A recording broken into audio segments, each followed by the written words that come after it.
드디어 월삭이 되었습니다. 작전을 시작하게 되는데요. 왕은 식탁에 앉아서 이제 음식을 먹게 됩니다. 이 왕, 사울은 늘 앉는 벽쪽 자리에 앉아 있던 거죠. 그러니까 벽이 이렇게 있으면 테이블이 이렇게 있다 치면 사울은 여기에 앉았겠죠. 사울. 그리고 반대쪽에는 요나단이 그리고 사울의 옆에는 아브넬 앉았고, 그리고 다윗의 자리는 비어 있다라고 했습니다. 다윗의 자리가 여기일지 뭐 여기일지는 뭐 알 수가 없겠지만 어쨌든 다윗의 자리가 비어 있는 거를 확인을 한 게 되는 것이죠. 약간 여러분 딴 얘긴데 반대쪽에는 요나단이라고 되어 있죠. 그러니까 여기에 25절에 있는 말에 의하면 여기 반대쪽에 여기가 요나단의 자리로 이렇게 볼 수가 있겠는데, 그런데 우리는 지금 쉬운 성경으로 보고 있지만 개역 개정에는 어떻게 이야기를 하고 있냐면 요나단이 서 있다라고 얘기를 하고 있어요. 한번 찾아보세요.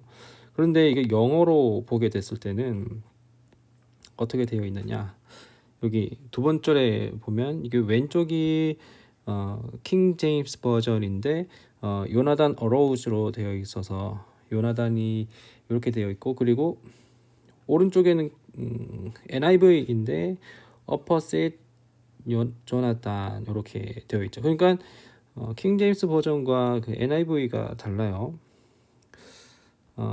여기에서 이제 원어 사전을 이렇게 보면 이게 개역 한글인데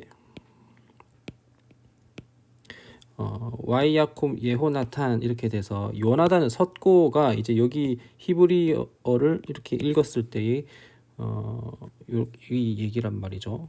그러니까 킹 제임스 버전 뭐 여기에는 이제 요나단이 앉아 있다가 일어난 것으로 이제 번역을 했고, NIV에는 요나단이 아닌 사울이 왕으로 하여서 사울이 요나단의 맞은편에 위치한 것으로 문장의 주어를 사울로 해서 뭐 번역했다라고 하는데, 그런데 뭐 어쨌든 간에 아브넬은 앉고 요나단은 섰다라는 것은 상징적인 의미가 있는 것이죠.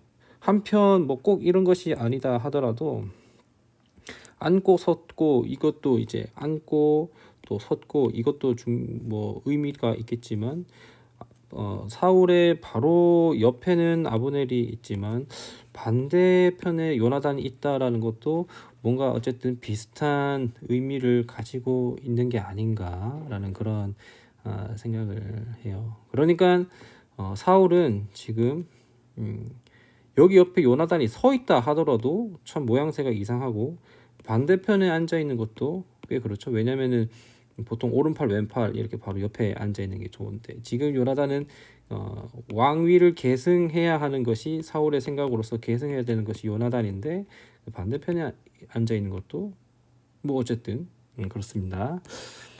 약간 딴소리였고요. 어쨌든 중요한 것은 무엇이냐면 다윗의 자리는 비어 있었다라는 것. 그런데 사울이 이런 상황 가운데서도 아무 말도 하지 않고 있었습니다. 이 왜냐면은 속으로 다윗에게 무슨 일이 있었나, 그러니까 의식을 치르다가 정결하지 못하게 해서 정결한 예식을 치르면서 그 한 하루를 못 오나라고 이렇게 생각하는 것이 이게 화자 입장이고요. 견해, 일반적인 견해이고요. 또 뭐 주석을 찾아보면 이렇게 사울이 첫째 날에 아무 말도 하지 않은 것은 다윗이 이 초하루 잔칫날에 오지 않은 이것을 정치적인 문제의 빌미로 삼아서 다윗을 이제 잡아 족치려고 하는 뭐 하여튼 그런 벼르고 있다고 생각하는 그런 거라고 생각을 다들 하더라고요, 학자들이. 자, 다음 날에도 그리고 둘째 날에도 다윗의 자리가 비어 있으니까 이제 사울이 요나단에게 얘기를 합니다. 왜 이세 아들이 식사를 하지 않느냐. 자, 여러분 지금 사울의 심기가 보입니다. 이세의 아들이라고 단어를 얘기하고 있어요. 이때까지는 다윗이라고 표현을 했는데 이세의 아들이라고 얘기를 한 것은 상당히 다윗을 얕잡고 하대하는 그런 느낌으로써 이야기를 하는 것이에요. 자기 입에 다윗이라는 이름 자체를 올리기도 싫을 정도로 그게 굉장히 다윗이 가증스럽게 여기는 거죠. 그러다 어쨌든 이렇게 이세 아들이라고 얘기하자 요나단이 대답을 합니다. 작전대로 얘기를 하는 거예요. 베들레헴에 가게 해달라고 해서 부탁을 했고, 그 다음에 이제 제사를 드려야 되는데 형이 오라고 해서 좋게 생각하면 형 간청하게 해달라고 해서 그래서 못 나왔다고 이렇게 얘기를 한 대로 작전대로 얘기를 했는데 역시나 사울이 또 급발진합니다. 불같이 화를 내면서 너 반역자이며 사악한 여자의 자식아라고 하는 이 여자는 와이프죠. 자기 와이프 이 사악한 여자의 자식아라고 이야기를 합니다. 이게 사울의 현재 모습이고요. 네가 그 이세의 아들 다시 한번 언급이 됩니다. 이세 아들 쪽을 택한 걸 내가 모를 줄 아느냐? 자, 다시 한 번 더 갑니다. 너에게도 망신이지만 널 낳아준 어미에게도 망신이다라고 사울이 이렇게 얘기를 하죠. 다시 한 번 더 이세의 아들이 이 땅에 살아있는 한 너와 내 나라는 세워지지 않을 것이다 라고 하는 이 너와 내 나라는 요나단이 왕이 되는 그런 나라죠. 그러니까 다윗이 있는 한 요나단의 나라는 없다라는 것이죠. 두 왕이 존재할 수 없다라는 것을 얘기를 하고 있는 것은 어쨌든 사울은 계속해서 요나단을 왕으로 염두해 두고 있는데 어쨌든 그런 얘기를 합니다. 그러면서 다윗을 끌어오느라 그놈은 참 죽여야만 한다 얘기합니다. 요나단은 다윗이 왜 죽어야 합니까? 라고 다시 한 번 더 이렇게 얘기를 하는데 자 여러분 여기서 사울 특 창 던짐.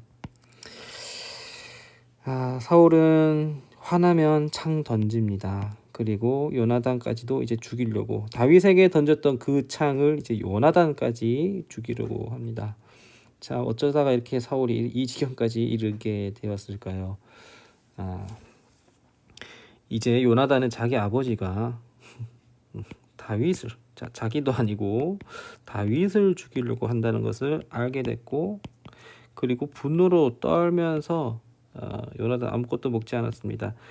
근데 요나단이 아무것도 먹지 않고 식음을 전폐한 이유가 대단한데요. 다윗을 모욕함으로 다윗을 위해 슬퍼했다라고 하는 거예요.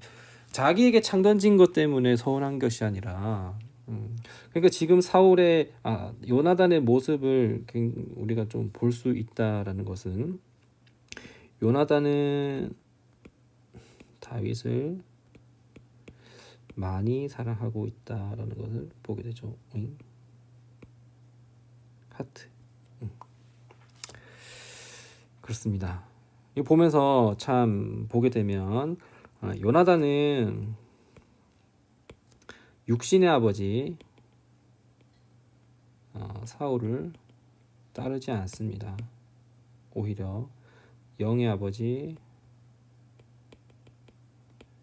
하나님을 따르죠. 요나단은 사울의 뜻을 따르지 않고요. 하나님의 뜻을 따르게 됩니다. 우리가 부모님 말씀을 듣지 말라는 그런 얘기가 아니고요. 우리가 이 땅에 있는 그 뜻을 따르는 것이 아니라 하나님의 뜻을 따라야 하는 것이 아닌가라는 것을 이야기를 하는 것입니다. 지금 사울이 어쨌거나 여기서 얘기하는 것은 여태까지 사울은 요나단이 자기 편인 줄 알았어요. 하지만 요나단이 다윗 편이라는 것을 깨닫게 되는 순간 요나단이 자책골을 넣는 것으로 오해를 했었고 사울은 요나단마저 손절합니다. 자, 오늘 또 본문을 통하여서 다소 암울한 그런 본문이 계속해서 이어지고 있지만 본문을 통하여서 또한 개인의 묵상으로 이어나가시기 바랍니다.